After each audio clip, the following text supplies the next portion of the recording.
بسم اللہ الرحمن الرحیم۔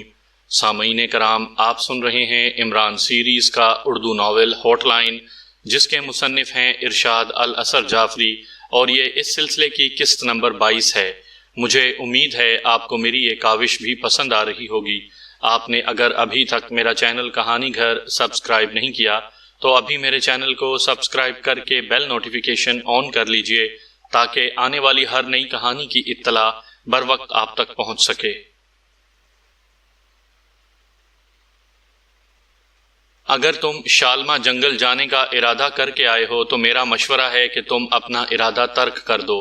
شامو نے میجر پرمود کو مشورہ دیتے ہوئے کہا۔ ہاں، میں شالمہ جنگل جانے کا ارادہ کر کے آیا ہوں، تم بس مجھے اس روگو سے ملا دو۔ میں اس سے چند معلومات لینا چاہتا ہوں، میجر پرمود نے کہا۔ ایک دوست ہونے کی حیثیت سے میں تمہیں مشورہ دے سکتا تھا، ماننا نہ ماننا تمہارا کام ہے۔ روگو اسی اسٹریٹ میں رہتا ہے، آؤ میں تمہیں اس سے ملواتا ہوں، شامو نے کہا، اور پھر وہ اٹھ کھڑا ہوا۔ 5 گھر چھوڑ کر چھٹے گھر کے دروازے پر شامو نے دستک دی۔ ارے شامو، تم؟ آؤ اندر آ جاؤ، دروازہ کھولنے والے نے کہا، اور پھر وہ اس کے ساتھ ایک کمرے میں آ گئے۔ میں نے تمہیں بتایا تھا نا کہ بلغاریہ میں میرا ایک محسن رہتا ہے، یہ وہی ہے اور اس کا نام پرمود ہے، شامو نے میجر پرمود کا تعارف روگو سے کرواتے ہوئے کہا۔ بڑی خوشی ہوئی جناب آپ سے مل کر، روگو نے میجر پرمود سے مصافحہ کرتے ہوئے کہا۔ میں یہ سوچ رہا ہوں کہ اللہ کے ہر کام میں کوئی نہ کوئی مصلحت ہوتی ہے۔ پچھلے سال ایک چھوٹا سا واقعہ پیش آیا اور میں اسے بھول گیا، آج ایک کام کے سلسلے میں یاد آ گیا، میجر پرمود نے مسکراتے ہوئے کہا۔ سر آپ حکم کریں، آپ کی خاطر تو ہم اپنی جان قربان کر سکتے ہیں، روگو نے کہا۔ روگو، سنا ہے کہ شالمہ جنگل میں آپ نے ایک بلڈنگ بنائی ہے، میجر پرمود نے گفتگو کا آغاز کرتے ہوئے کہا۔ میجر پرمود کی بات سن کر روگو کے چہرے پر خوف کے تاثرات ابھرے، لیکن چند لمحوں بعد اس نے اپنے خوف پر قابو پا لیا۔ جی ہاں، ایک مزدور کی حیثیت سے میں نے اس بلڈنگ کی تعمیر میں حصہ لیا تھا، روگو نے کہا۔ شالمہ جنگل تک پہنچنا آسان تو نہیں ہے، آپ سب لوگ وہاں تک کیسے پہنچے تھے؟ میجر پرمود نے کہا۔ سر ہمیں وہاں ہیلی کاپٹر پر لے جایا گیا تھا، میرے ساتھ میرے جاننے والے 3 افراد اور بھی تھے، ہم وہاں تقریباً 50 مزدور اور 20 راج تھے۔ مشینری وہاں ہم سے پہلے ہی پہنچی ہوئی تھی، ہم نے بہت سے درخت کاٹ کر جنگل کا کچھ حصہ صاف کیا، اور پھر تقریباً 3 مہینوں میں ہم نے وہ عمارت تیار کر لی تھی، روگو نے کہا۔ یہ بلڈنگ کس نے تعمیر کرائی تھی؟ میجر پرمود نے مسکراتے ہوئے پوچھا۔ وہاں کام کرنے والے کسی بھی آدمی کو یہ معلوم نہیں ہے کہ وہ بلڈنگ کس نے تعمیر کرائی، ہمیں تو ایک افریقی ٹھیکیدار وہاں لے کر گیا تھا، لیکن اس بلڈنگ کی تعمیر کے بعد نہ تو وہ ٹھیکیدار بچا اور نہ ہی کوئی اور مزدور، بس میری زندگی باقی تھی کہ میں وہاں سے نکلنے میں کامیاب ہو گیا۔ کئی ہفتے میں جنگلوں میں بھٹکتا رہا، یہ تو موت کے جنگل ہیں پرمود صاحب، کوئی اجنبی تو ایک دن بھی ان جنگلوں میں نہیں رہ سکتا، لیکن میں جنگلوں میں پیش آنے والی مشکلات سے اور ان سے بچنے کے طریقوں سے بھی واقف تھا، اس لیے بچتا رہا۔ لیکن ایک دن مجھے ایک سانپ نے بازو پر ڈس لیا، مجھے اپنی جان بچانے کے لیے فوری طور پر خود ہی اپنا بازو کاٹنا پڑا۔ میں جنگلی جڑی بوٹیوں سے واقف تھا، اس لیے میں نے زخم پر جنگلی جڑی بوٹیاں لگائی تو میرا خون رک گیا، اور چند دنوں میں زخم بھی ٹھیک ہو گیا۔ اگر میں جڑی بوٹیوں سے واقف نہ ہوتا تو زیادہ خون بہہ جانے سے یا زخم خراب ہونے کی وجہ سے میں مر ہی جاتا، روگو نے تفصیل بتاتے ہوئے کہا۔ روگو، شالمہ جنگل تک جانے کے راستے آپ کو یاد تو ہوں گے، میجر پرمود نے کہا۔ سر میں پہلے سے ہی ان جنگلات سے کافی حد تک واقف تھا، اور اس سفر میں تو میں نے ان جنگلوں میں موت سے آنکھ مچولی کھیلی ہے، میں ان راستوں کو کبھی نہیں بھلا سکتا، روگو نے کہا۔ روگو، شالمہ جنگل میں آپ نے جو بلڈنگ بنائی ہے، میں نے اپنے کچھ ساتھیوں سمیت وہاں تک جانا ہے، میجر پرمود نے کہا تو روگو نے اسے ایسے دیکھا جیسے میجر پرمود پاگل ہو گیا ہو۔ سر یہ خیال ہی دل و دماغ سے نکال دیں، وہاں تک پہنچنا ممکن ہی نہیں، روگو نے کہا۔ روگو، دنیا میں کوئی کام بھی ناممکن نہیں ہوتا، بس ہمت اور حوصلے کی ضرورت ہوتی ہے۔ جسے تم ناممکن کہہ رہے ہو وہاں تک صرف تم ہی نہیں بلکہ تمہارے ساتھ تقریباً 70 آدمی اور بھی پہنچے، اور تم نے ایک عمارت بھی تعمیر کر دی۔ اگر وہاں تک پہنچنا ناممکن ہوتا تو اتنے سارے لوگ وہاں کیسے پہنچے؟ لہٰذا تم ہمارے ساتھ چلو، ہم وہاں نہ صرف پہنچیں گے بلکہ انشاءاللہ خیر خیریت سے واپس بھی آئیں گے۔ میجر پرمود نے اسے سمجھاتے ہوئے کہا اور حوصلہ دیتے ہوئے کہا، نو سر، مجھے اپنی زندگی کے ساتھ ساتھ آپ کی زندگی کی بھی فکر ہے۔ میں خود بھی اس آگ کے سمندر میں نہیں کودوں گا اور آپ کو بھی نہیں کودنے دوں گا۔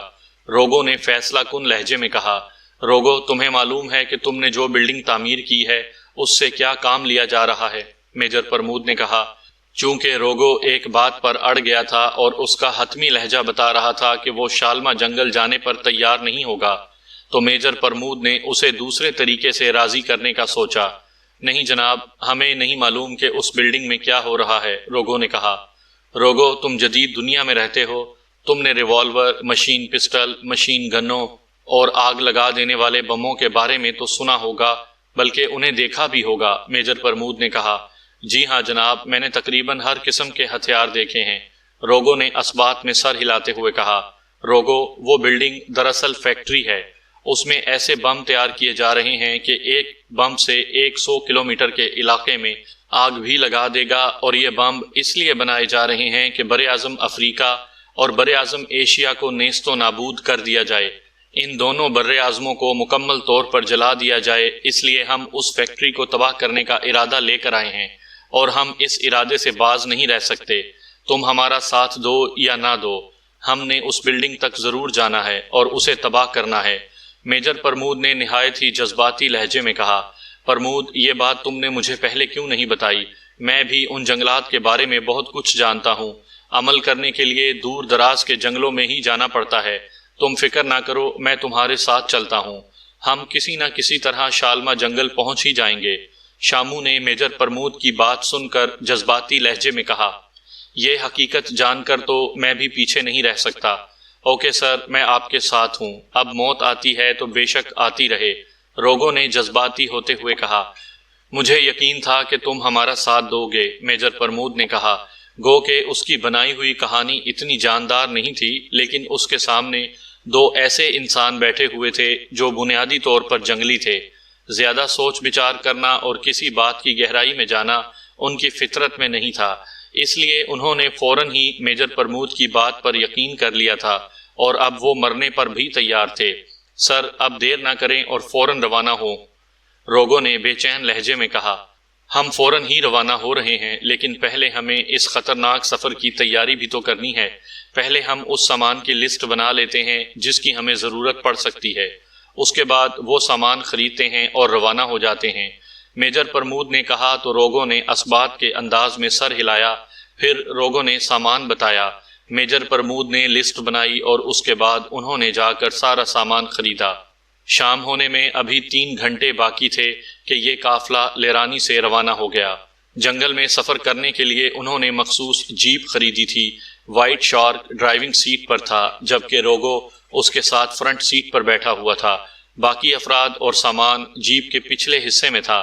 2 گھنٹوں کے تیز سفر کے بعد وہ لیرانی کی شہری حدود سے نکل کر جنگل کی حدود میں داخل ہو گئے۔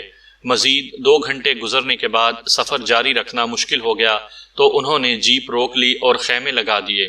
شامو انکل، آپ کے ہوتے ہوئے افریقہ کے وچ ڈاکٹرز تو ہمیں نقصان نہیں پہنچائیں گے، تمثیلہ نے کہا۔ وہ کیوں بیٹی؟ شامو نے کہا۔ ہمارے ہاں کہتے ہیں کہ بھینس کی بہن ہوتی ہے، تو آپ بھی وچ ڈاکٹر ہیں؟ وچ ڈاکٹر آپ کا لحاظ تو کریں گے نا، تمثیلہ نے مسکراتے ہوئے کہا۔ بھینس کی بہن ہوتی ہوگی، لیکن وچ ڈاکٹر کا بھائی نہیں ہوتا، اور میں تو ویسے بھی چھوٹا سا عامل ہوں، مکمل وچ ڈاکٹر نہیں ہوں، جواب میں شامو نے مسکراتے ہوئے کہا۔ اب سونے کا کیا پروگرام ہے؟ وائٹ شارک نے میجر پرمود کی طرف دیکھتے ہوئے کہا۔ ہم یہاں سونے کی تلاش میں تو نہیں آئے بھائی، لاٹوش نے لہجے میں حیرت پیدا کرتے ہوئے کہا۔ پرمود اور لاٹوش کو سونے کی ضرورت نہیں ہے، لہٰذا ساری رات یہی پہرے پر رہے گا، وائٹ شارک نے کہا۔ ارے باپ رے، تم نیند والے سونے کی بات کر رہے ہو، میں تو سمجھا تم گولڈ کی بات کر رہے ہو، لاٹوش نے بوکھلائے ہوئے انداز میں کہا۔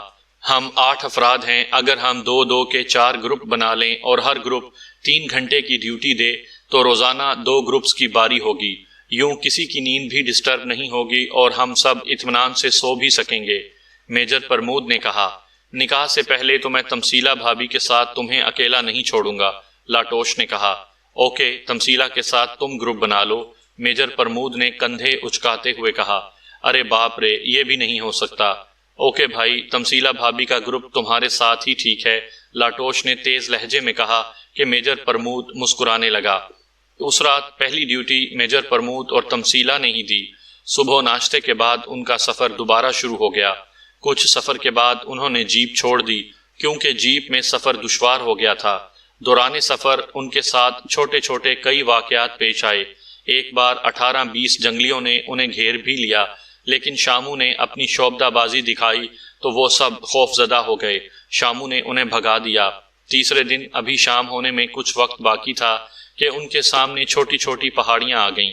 پہاڑیوں کے دامن میں ایک چشمہ بھی تھا۔ انہوں نے فیصلہ کیا کہ وہ یہاں کچھ دیر آرام کریں، پھر نہا کر تازہ دم ہوں اور اس کے بعد سفر دوبارہ شروع کریں۔ یہ فیصلہ کرنے کے بعد انہوں نے سامان رکھا اور زمین پر بیٹھ گئے۔ یہاں ٹھنڈی ٹھنڈی ہوا چل رہی تھی۔ انہیں یہاں بیٹھ کر بہت سکون مل رہا تھا۔ اگر چند خشک لکڑیاں جمع کر لی جائیں تو میں تم سب کو گرما گرم مزیدار مشک باری قہوہ پلوا سکتی ہوں، تمثیلہ نے کہا۔ تمثیلہ بھابھی، آپ نے تو ہمارے دل کی بات کہہ دی، وائٹ شارک نے مسکراتے ہوئے کہا۔ بس یوں سمجھ لیں کہ آپ کی بات سے جنگل میں منگل ہو گیا، لاٹوش نے بھی مسکراتے ہوئے کہا۔ میں اور توفیق لکڑیاں جمع کر آتے ہیں، کیپٹن نوازش نے کہا۔ تم نے روزہ افطار کر لیا؟ تمثیلہ نے کہا تو کیپٹن نوازش حیران ہو گیا۔ روزہ؟ مدام، میں روزے سے تو نہیں تھا، کیپٹن نوازش نے حیرت بھرے لہجے میں کہا۔ اوہ، تم روزے سے نہیں ہو؟ میں سمجھی کہ تم نے اور توفیق نے چپ کا روزہ رکھا ہوا ہے، تمثیلہ نے کہا۔ بس آپ کے اور سر کے احترام میں ہم کم بولتے ہیں، اس مرتبہ کیپٹن توفیق نے کہا۔ بھئی مزہ تو یہ تھا کہ تم پرمود کے احترام میں پیدا ہی نہ ہوتے، لاٹوش نے کہا تو کیپٹن نوازش اور کیپٹن توفیق صرف مسکرا کر رہ گئے۔ پھر وہ دونوں اٹھے۔ جیسے ہی اٹھے ان سب کی نظریں سامنے پڑیں اور وہ سبھی اچھل کر کھڑے ہو گئے۔ ایک سیکنڈ کے 1000ویں حصے میں ان کے مشین پسٹل ان کے ہاتھ میں آ گئے۔ ان سے کچھ فاصلے پر چند افراد دکھائی دے رہے تھے۔ وہ ان پر فائرنگ کرنا چاہتے تھے لیکن میجر پرمود نے انہیں ایسا کرنے سے روک دیا۔ دوسرے گروپ کے افراد کے ہاتھوں میں بھی اسلحہ موجود تھا اور وہ بھی فائر کرنے کی پوزیشن میں تھے، لیکن انہوں نے بھی فائرنگ نہ کی۔ ویلکم، ویلکم کرنل زید صاحب، میجر پرمود نے آگے بڑھتے ہوئے کہا تو اس گروپ سے کرنل زید آگے بڑھا اور پھر ان دونوں نے مصافحہ کیا۔ میجر صاحب، ہم شالما جنگل کی جانب سفر کر رہے ہیں اور میرا آپ کو مشورہ یہی ہے کہ آپ یہاں سے واپس لوٹ جائیں، اپنی اور اپنے ساتھیوں کی جانیں بچائیں۔ مصافحہ کرنے کے بعد کرنل زید نے سنجیدہ لہجے میں میجر پرمود سے کہا، شالما جنگل پہنچ کر معلوم ہو جائے گا کہ کس کی موت اسے یہاں کھینچ کر لائی ہے۔ میجر پرمود نے بھی سنجیدہ لہجے میں کہا، چلیے ایسا کرتے ہیں کہ یہ سفر ساتھ ساتھ کرتے ہیں، جب منزل کے قریب پہنچیں گے تو پھر پہلے آپس میں مقابلہ کر لیں گے اور جو بچے گا وہ اپنا مقصد پائے گا، کرنل زید نے کہا۔ اوکے، منظور ہے، میجر پرمود نے کہا اور انہوں نے ایک بار پھر ہاتھ میں لایا۔ ان کی گفتگو ان کے ساتھیوں نے سنی تھی اور وہ سب غصے سے کھول رہے تھے، لیکن وہ اپنے لیڈروں کی وجہ سے خاموش تھے۔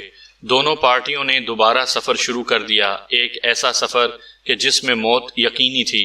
اگر وہ جنگلی دشمنوں سے بچ جاتے تو پھر انہوں نے اپنے اپنے مفاد کے لیے ایک دوسرے سے جنگ کرنی تھی، اور اس جنگ کے بعد جس نے بچنا تھا اس نے ان دشمنوں سے بھی جنگ لڑنی تھی جنہوں نے سائنسدانوں کو اغوا کر کے یہاں پہنچایا تھا، اور وہ سب اس حقیقت سے آشنا تھے کہ وہ دشمن کوئی عام لوگ نہیں تھے۔ سر، ہم کل اس عمارت تک پہنچ جائیں گے۔ 5ویں دن سفر روک کر جب انہوں نے خیمے لگائے تو روگو نے کہا۔ روگو کی بات سن کر وہ سب خوش ہو گئے۔ آخر وہ اپنی منزل کے قریب پہنچ گئے تھے۔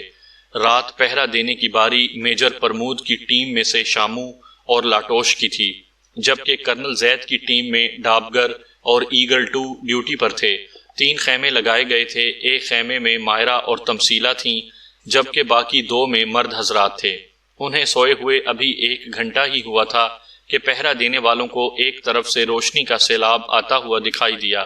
وہ ابھی سوچ ہی رہے تھے کہ یہ کیا معاملہ ہے اور وہ اپنے ساتھیوں کو جگائیں یا نہیں کہ روشنی ان کے سروں پر پہنچ گئی اور وہ روشنی میں نہا سے گئے۔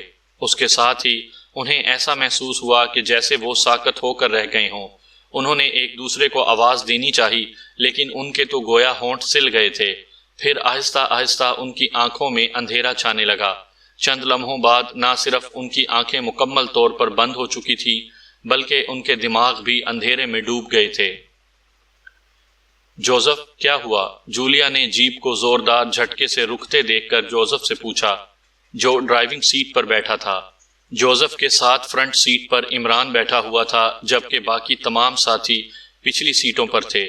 مس، سامنے دیکھو، جوزف نے کہا تو نہ صرف جولیا بلکہ سب نے سامنے دیکھا۔ چند فٹ آگے راستے میں 2-2.5 فٹ موٹی درخت کی شاخ پڑی ہوئی تھی۔ اس شاخ کی لمبائی کافی زیادہ تھی، ایک درخت کے پیچھے سے نکل کر دوسری طرف جھاڑیوں تک جا رہی تھی۔ اوہ، یہ تو بہت بڑی شاخ ہے۔ چلو تنویر، نعمانی اور چوہان، اس شاخ کو راستے سے ہٹا دو، جولیا نے کہا تو وہ تینوں جیپ سے اترنے لگے۔ رکو، کوئی بھی جیپ سے نیچے قدم نہیں رکھے گا، جوزف نے تنبیہ کرنے والے انداز میں کہا۔ جوزف کے اس انداز پر سب کو حیرت ہوئی۔ کیوں؟ روشی نے پوچھا۔ مس، یہ شاخ نہیں ہے بلکہ یہ اژدہا ہے۔ اگر اس نے ہماری طرف منہ کر کے سانس اپنے اندر کھینچا تو ہم اڑ کر اس کے پیٹ میں چلے جائیں گے، جوزف نے کہا تو جولیا اور روشی کے جسم میں تو باقاعدہ سرد لہر دوڑتی چلی گئی۔ اوہ، اس قدر طویل اور موٹا اژدہا، جولیا نے حیرت بھرے لہجے میں کہا۔ اس پر جیپ چڑھا دو، یہ کچلا جائے گا، تنویر نے جوزف سے کہا۔ نہیں، جیپ اسے نہیں کچل سکتی، اس پر مشین گن سے فائرنگ کرنی پڑے گی۔ تنویر صاحب، آپ اور صفدر صاحب، آپ دونوں اس پر بیک وقت فائرنگ کرو، جوزف نے کہا تو ان دونوں نے ہی مشین گنیں سیدھی کر لیں۔ اسی وقت اژدہے کے جسم میں بھی حرکت پیدا ہوئی، پھر جھاڑیوں میں سے اس کا منہ باہر نکل آیا۔ اس نے اپنا منہ کھولا تو ایسے لگا جیسے صندوق کا ڈھکن کھل گیا ہو۔ صفدر اور تنویر نے فوراً اس پر فائر کھول دیا۔ فائرنگ کی تیز آواز سے جنگل تھر تھرا اٹھا اور درجنوں گولیاں اژدہے کے منہ پر جا لگیں۔ ایک تیز پھونکار سنائی دی اور گولیاں لگنے کے باوجود اژدہا ان کی طرف بڑھا۔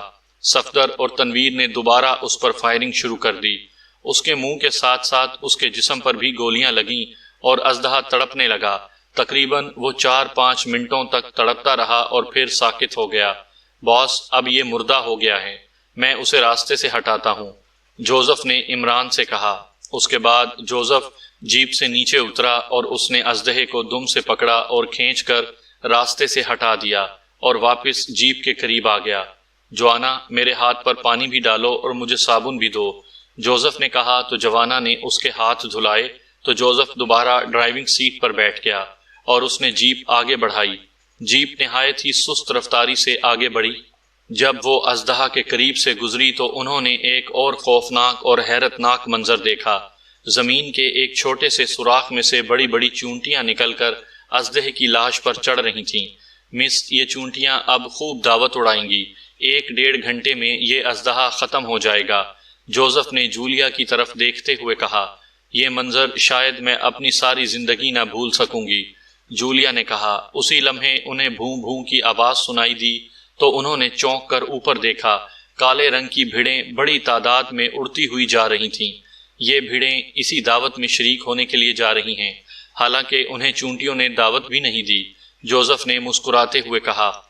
شب دیجوار کی اولاد، افریقہ پہنچ کر تجھے تو بولنا آ گیا ہے، عمران نے جوزف سے کہا۔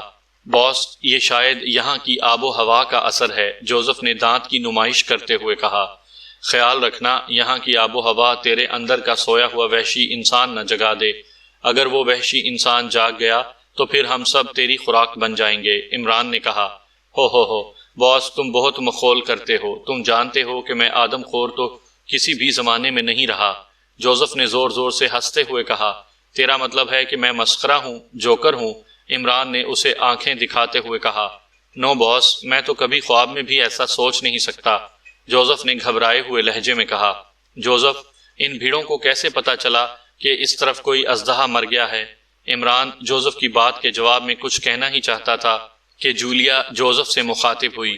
مس، جنگلی جانوروں کے سونگھنے کی حس بہت ہی تیز ہوتی ہے، یہ چونٹیاں اور بھیڑیں اژدہے کے خون کی بو سے آئی ہیں، جوزف نے کہا، اور پھر اس نے جیپ کی رفتار بڑھا دی۔ وہ جنگل میں جیسے جیسے آگے بڑھ رہا تھا ویسے ویسے راستہ دشوار ہوتا جا رہا تھا۔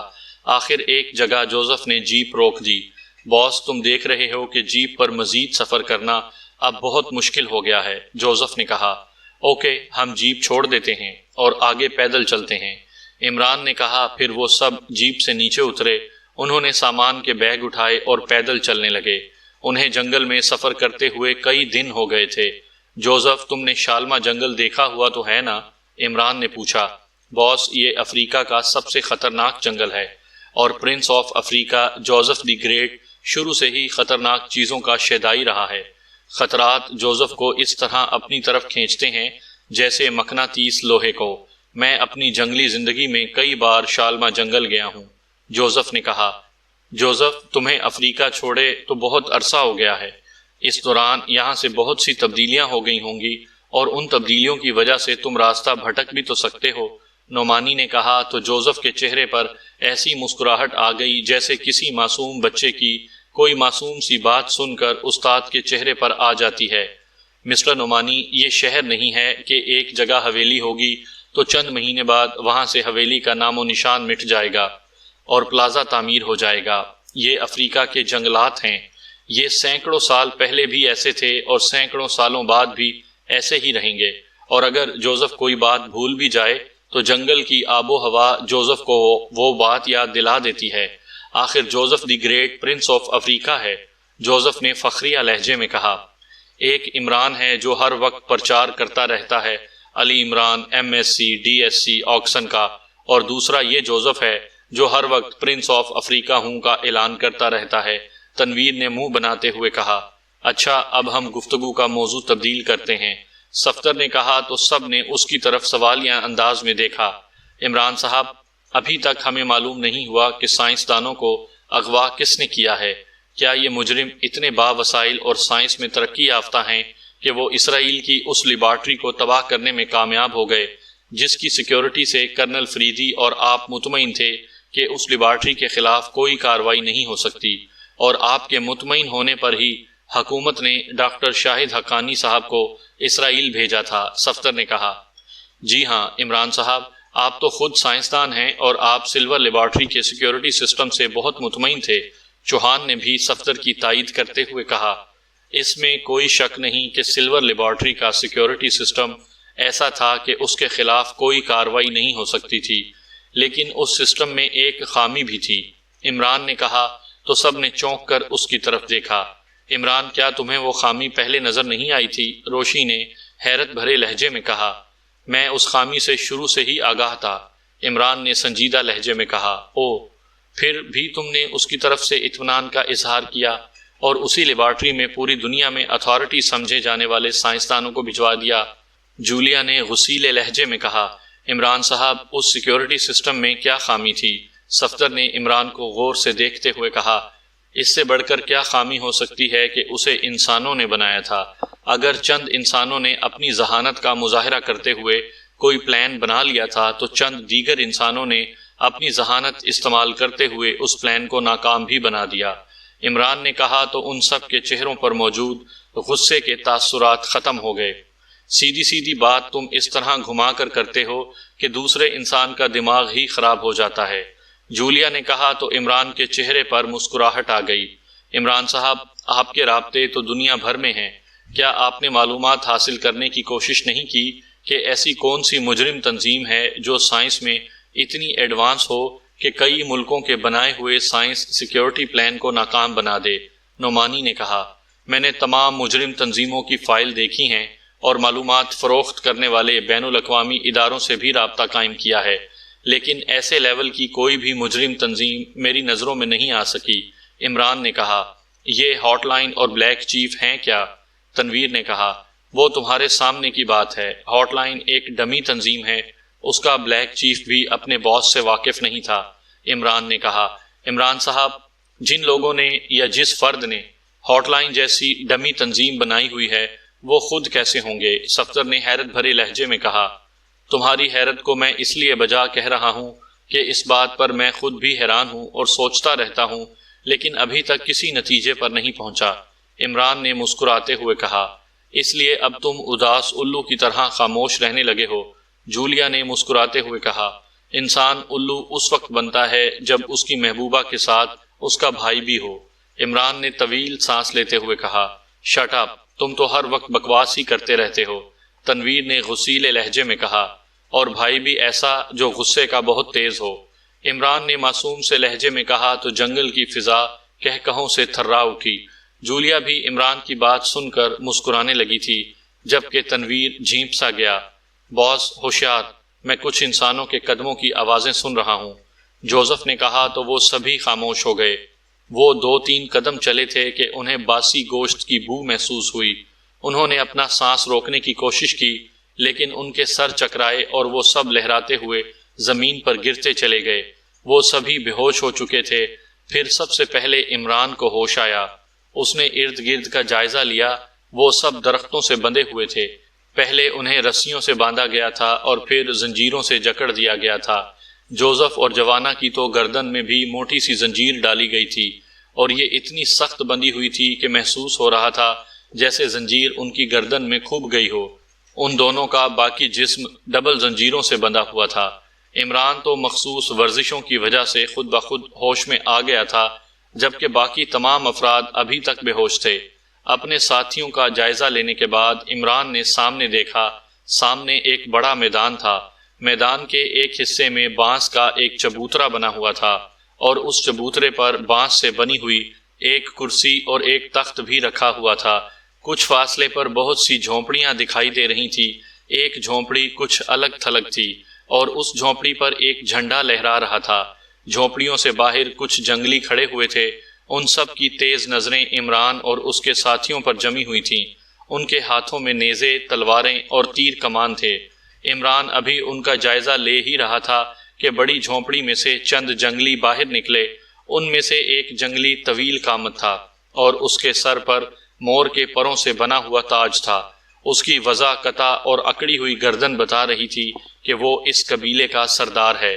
اس کے ساتھ 5 جنگلی تو جنگلی لباس میں ہی تھے، اور انہوں نے تلواریں بھی اٹھا رکھی تھیں۔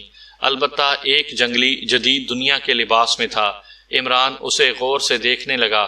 اس کے منہ پر زخم کا نشان تھا، جسے دیکھ کر عمران نے اندازہ لگا لیا کہ اس کے چہرے کو چند دن پہلے جلایا گیا ہے۔ سردار اپنے مسلح ساتھیوں کے ساتھ متکبرانہ انداز میں چلتا ہوا تخت پر جا بیٹھا۔ اس کے ساتھ مسلح ساتھی اس کے ارد گرد کھڑے ہو گئے، جبکہ جدید لباس میں ملبوس آدمی عمران کے قریب آ گیا۔ تم نے ہاٹ لائن کے چند افراد کو مار کر یہ سمجھ لیا کہ تم اپنے مقصد میں کامیاب ہو گئے؟ اس جنگلی نے طنزیہ لہجے میں کہا۔ تو تمہارا تعلق ہاٹ لائن سے ہے؟ عمران نے اسے دیکھتے ہوئے کہا۔ میرا نام روڈو ہے، میں ہاٹ لائن کے ایک سیکشن کا انچارج ہوں، اور میں اس قبیلے شاؤکا سے تعلق رکھتا ہوں۔ افریقہ کے تمام آدم خور قبیلوں میں سے ہمارا قبیلہ سب سے زیادہ خون خوار ہے۔ ہم انسانوں کا قیمہ بنا کر کھاتے ہیں۔ اس جنگلی نے، جس نے اپنا نام روڈو بتایا تھا، خون خوار لہجے میں کہا۔ روڈو، تم نے ہم پر ہاتھ ڈال کر اپنی زندگی کی سب سے بڑی غلطی کی ہے۔ عمران نے کہا تو روڈو نے کہا لگایا، مسٹر، جدید دنیا کا کوئی بھی انسان کسی بھی جنگلی قبیلے میں آ پھنستا ہے تو وہ کسی بھی صورت بچ نہیں سکتا، کیونکہ انسانی گوشت ان جنگلیوں کی مرغوب غذا ہے۔ اگر جدید دنیا کا کوئی انسان یہاں قربان کر دیا جائے اور قبیلے کا کوئی جنگلی اس کے گوشت سے محروم رہ جائے تو وہ جنگلی سردار سے بھی لڑنے پر آمادہ ہو جاتا ہے۔ ایسی صورت میں تم خود اندازہ کر سکتے ہو کہ جدید دنیا کا کوئی انسان کیسے بچ سکتا ہے۔ روڈو نے زہریلے انداز میں مسکراتے ہوئے کہا، میرا نام عمران ہے۔ اچھا تم یہ بتاؤ کہ کیا تم بھی انسانی گوشت کھاتے ہو؟ عمران نے اپنا نام بتاتے ہوئے اس سے پوچھا۔ نہیں، میں پہلے انسانی گوشت کھاتا تھا، لیکن جب سے ہاٹ لائن میں گیا ہوں مجھے انسانی گوشت سے نفرت ہو گئی ہے۔ ہاٹ لائن کے دشمنوں کو ہم قتل کرتے ہیں تو اکثر ان کا گوشت میں یہاں لے آتا ہوں۔ میرے قبیلے والے بڑے شوق سے کھاتے ہیں، لیکن میں نہیں کھاتا، روڈو نے کہا۔ اسی لمحے وحشیوں نے جوش و خروش سے نعرے لگانے شروع کر دیے۔ ان نعروں کو سنتے ہی جھونپڑیوں میں بیٹھے ہوئے جنگلی، جن میں مرد، عورتیں اور بچے شامل تھے، جھونپڑیوں سے باہر نکلنے لگے۔ وہ سب آسمان کی طرف دیکھ رہے تھے اور نعرے لگا رہے تھے، رالکا دیوی زندہ باد، رالکا دیوی زندہ باد۔ عمران نے بھی نظریں اوپر اٹھائیں۔ اسے درختوں سے کافی اوپر بلندی پر ایک فے گراز دکھائی دیا۔ یہ جنگلی اسے ہی دیکھ کر نعرے لگا رہے تھے۔ پھر وہ فے گراز نیچے آ کر درختوں کے پیچھے غائب ہو گیا۔ بہت سے جنگلی نعرے لگاتے ہوئے اس طرف دوڑ گئے۔ روڈو، کون آیا ہے؟ عمران نے کہا۔ رالکا دیوی آئی ہے، یہ طاقت کی دیوی ہے، ہمارا قبیلہ اسی کی پوجا کرتا ہے۔ روڈو نے کہا۔ روڈو کی بات سن کر عمران خاموش ہو گیا۔ اس طرف جانے والے جنگلی درختوں کے پیچھے غائب ہو چکے تھے، لیکن ان کے نعروں کی آوازیں سنائی دے رہی تھیں۔ پھر ان نعروں میں ایک دم شدت آ گئی تو عمران سمجھ گیا کہ جنگلیوں نے اپنی رالکا دیوی کو دیکھ لیا ہے۔ تھوڑی ہی دیر گزری تھی کہ اسے جنگلی واپس آتے دکھائی دیے۔ ان کے درمیان انتہائی خوبصورت لباس میں انتہائی حسین لڑکی تھی، اور اگر عمران درخت سے بندھا ہوا نہ ہوتا تو وہ یقیناً حیرت سے اچھل پڑتا۔